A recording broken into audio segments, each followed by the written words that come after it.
Hi student, let's read the question and question says that consider an ideal gas contained in a vessel. If the intermolecular interaction suddenly begins to act, which of the following will happen? First है the observed pressure decreases, the observed pressure increases, the observed pressure remains same, none of these.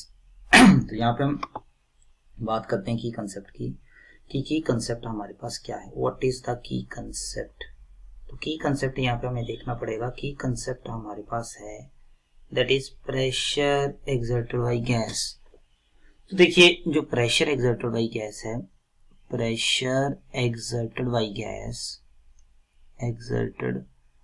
Gas is due to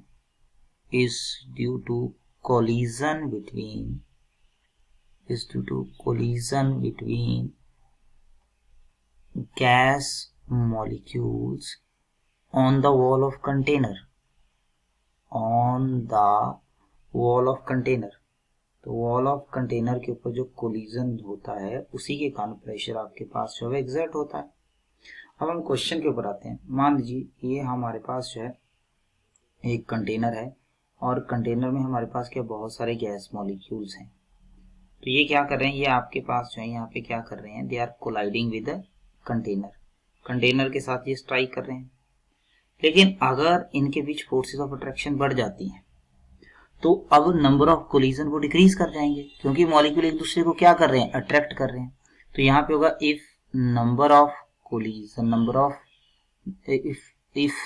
यहाँ पे आप बोल सकते हैं forces of attraction is suddenly increases.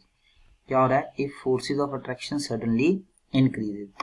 अगर हमारे पास forces of attraction जो वो इंक्रीज कर जाती हैं तो ये forces of attraction increases, then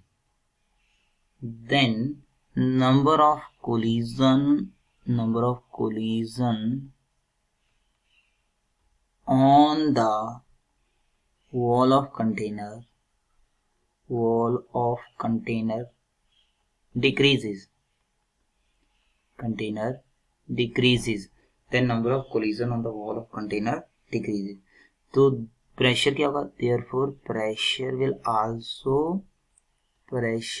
will also decreases. तो इसका मतलब क्या होगा, द ऑब्जर्व प्रेशर क्या करेगा, डिक्रीज करेगा.